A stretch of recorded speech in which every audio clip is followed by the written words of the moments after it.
Okay, so we're going to talk today about A Christmas Carol by Charles Dickens since it is the season. We'll take a break from our regular classwork to discuss one of the most important writers in all of British literature, Dickens. Charles Dickens was a extremely popular author. He was kind of a superstar during his lifetime. He wrote novels in pieces, so they were published in newspaper format, chapter by chapter. And because of that, many people were able to afford to read his work. They didn't have to buy really expensively bound books. He also was writing during the Victorian period when a larger portion of the population was literate. So those two things together meant that more people could enjoy fiction than ever before. And Charles Dickens tended to end each chapter with a cliffhanger, and that made people want to buy the next chapter. So he was very popular with the general public. He wrote A Christmas Carol, and that's maybe one of his most famous pieces of literature during the Christmas season, and that was a time when people were having great nostalgia for traditions. So he tried to sort of cash in on that popularity at the time. A Christmas Carol, you guys know the word carol means song. The novella is follows musical terms, like stave, which is for each chapter, and that's a musical term. And he did that because he meant for A Christmas Carol to be not a book that you read once a year, but a book that you would go back to year after year, and it would just be part of your holiday traditions, like any other Christmas carol you might sing. Okay, so Christmas Carol centers around Ebenezer Scrooge. Dickens tended to name his characters after their personalities. So Ebenezer Scrooge sounds like a really evil, sinister old man, and that's exactly what he is. Ebenezer is a stingy moneylender. He cashes in on loans that people default. So he is makes money essentially off of the poor and the lower class. And that doesn't bother him in the slightest bit. He has no feeling for his fellow man. He merely wants to be left alone. He wants to be just isolated in his cold, dark home. His former partner, Jacob Marley, is dead from the outset of the book. In fact, that's the first line of the novel. Marley was dead to begin with. So this absent partner is maybe the only real relationship that Ebenezer ever really had, and it was a business relationship where they again, they sort of cashed in on the poverty of others. Jacob Marley one night in the Christmas season comes to Scrooge as a ghost, and he's quite a horrific looking ghost. He is covered in dragging chains and safes, money safes, and all sorts of things to weigh him down. He seems to be sort of rotting, even though he's translucent. He looks like almost like a zombie rotting the living dead. He has his head tied together with a bandage, and at one point the bandage comes undone and his whole face falls apart, which so he's a frightening ghost. And Scrooge tries to talk himself out of being afraid, saying there's more gravy than grave about you, indicating that possibly this is a hallucination brought on by food sickness. But even Scrooge, as cold and hardened as he is, can't help but be really afraid of this ghost.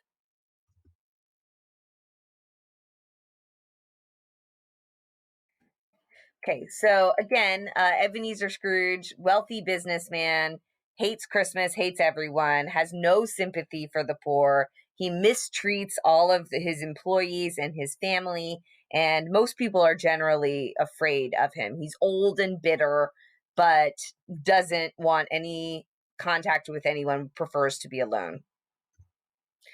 Now, Jacob, the ghost, when he comes to Scrooge, his warning is that if Scrooge doesn't change his ways, he will be doomed to wander the earth, suffering from the knowledge that he no longer can help his fellow man, that he's wasted his opportunity for human kindness. Jacob's afterlife involves relentless suffering. He is forced to wander the world, never at peace.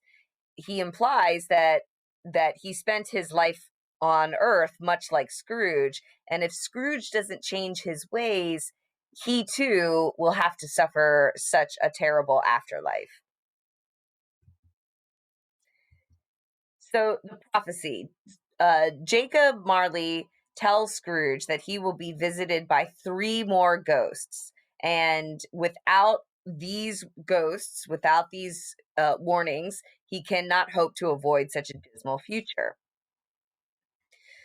Okay, so Jacob Marley, many people see similarities between Jacob Marley's entrance into Ebenezer's life as very similar to Shakespeare's play Hamlet. The Hamlet is another story where the entire plot gets going from the arrival of a ghost.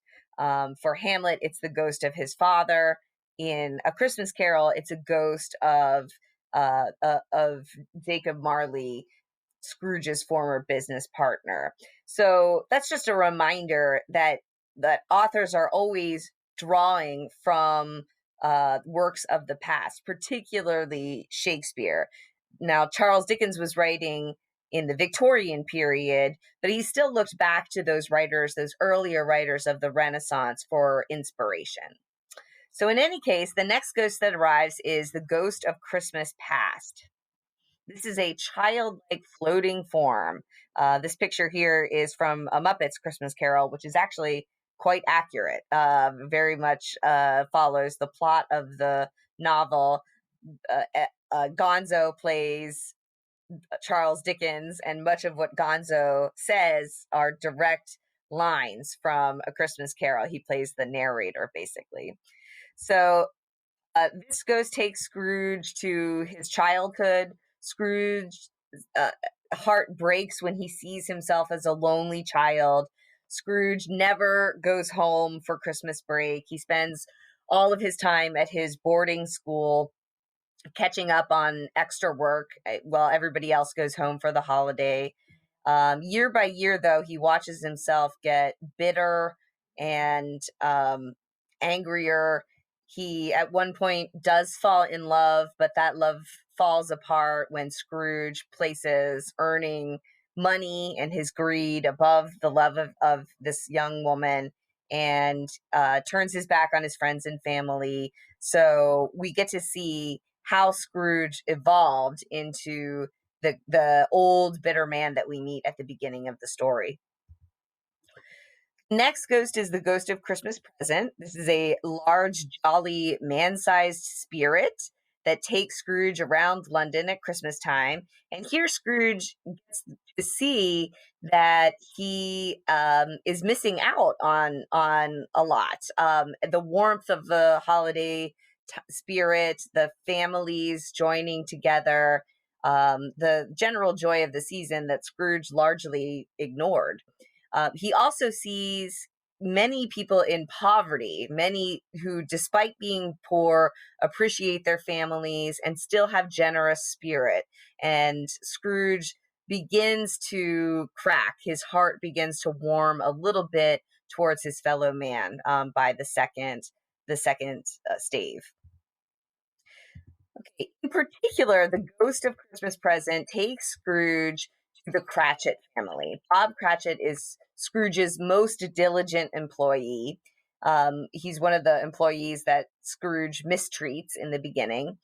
The Cratchits are a poor but very loving family. Scrooge is especially moved by Bob's smallest child, Tiny Tim, who has some kind of unexplained illness. He's a frail-hearted or a frail child physically, but has a big spirit. He's, a really an angelic character. Dickens very often would make children the heroes of his story because he very much sympathized with the plight of children. And there, a lot of times in books like Oliver Twist, for example, it's a small child up against a very corrupt adult world.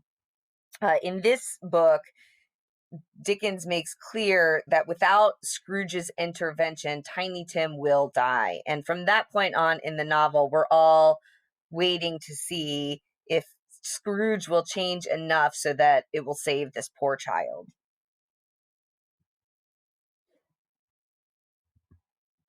Okay, the most frightening ghost is the ghost of Christmas future. And this is the future that will occur um, if nothing changes, if Scrooge continues in his moral life. The ghost looks like the Grim Reaper and implies that he is here to bring Scrooge to his doom.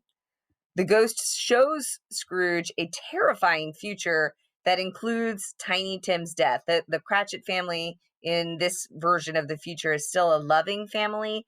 They still, pull together, but there's an overwhelming sadness because of the absence of Tiny Tim. Scrooge also sees his own unattended grave, where he famously wipes the snow away to reveal his own name on this tombstone, and it's clear that no one cares that he's gone.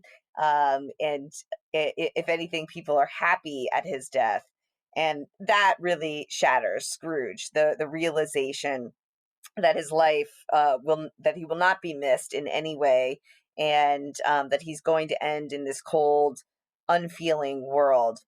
He crumbles in despair, grasping at the ghost's robe, saying, he hopes that these are the shadows of things that may be only and can be changed. Okay, so the ending, Scrooge awakens to find that only one day has passed and it's Christmas Day. The ghost did it all in one night. Scrooge makes good on his resolve to change, showering those he meets with generosity and goodwill. He especially intervenes in the lives of the Cratchits, and Dickens ends the book by telling us that Tiny Tim did not die, capital Not. And again, that's sort of a joke because we've all been waiting to see if Tiny Tim will live. And the point of the story is, of course, that one person's compassion and generosity affects everyone. Scrooge's moral redemption has implications for everyone that he knows and beyond. And that's the lesson of A Christmas Carol, that showing kindness to others has far reaching consequences. Okay, so I'm gonna just quickly play. First, this is a clip from Disney's A Christmas Carol with the animated version with Jim Carrey. So this is the haunting that occurs with Jacob to kick off the story.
Give it my safety, please.